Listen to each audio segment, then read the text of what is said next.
Dumaan sa ramp area at hindi sa school gate. Yan ang lumutang sa pagdinig ng Senado sa nangyaring school violence sa Zamboanga City. Nasita naman ng mga senador ang hindi pare-parehong school protocol.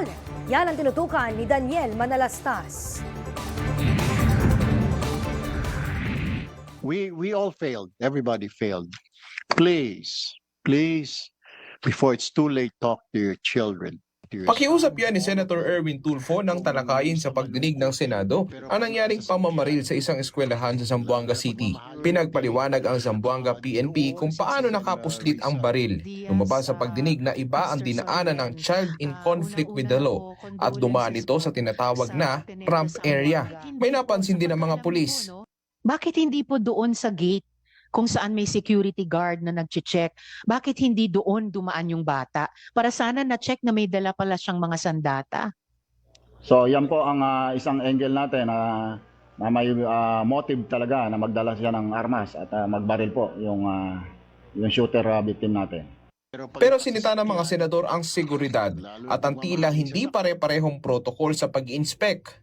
Pag nakakotse daw, diretso sa hallway yung bata sa classroom.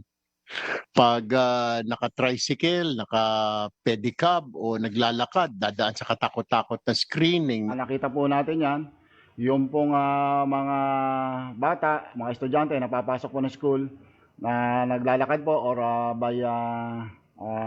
wala po silang sasakyan ay na-check po at meron pong mga security guards. Doon naman po sa sasakyan is merely visual search lang po yung mga security guard natin na nakakapasok sila. Dapat magkaroon ng X-ray or scanning machine. Ayon sa eskwelahan, ang sinasabing ramp area ay ginagamit lang para sa mga injured students, pati na mga PWD.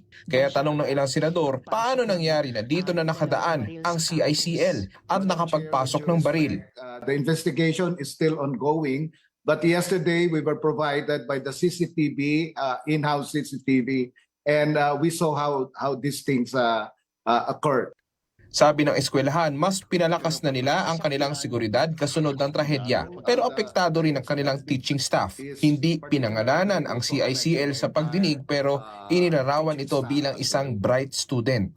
So there are interventions, Madam Chair, with the support also of the SWD. For somebody like the one that perpetrated the crime, he was a normal kid and he was even one of the brightest among the students in his level.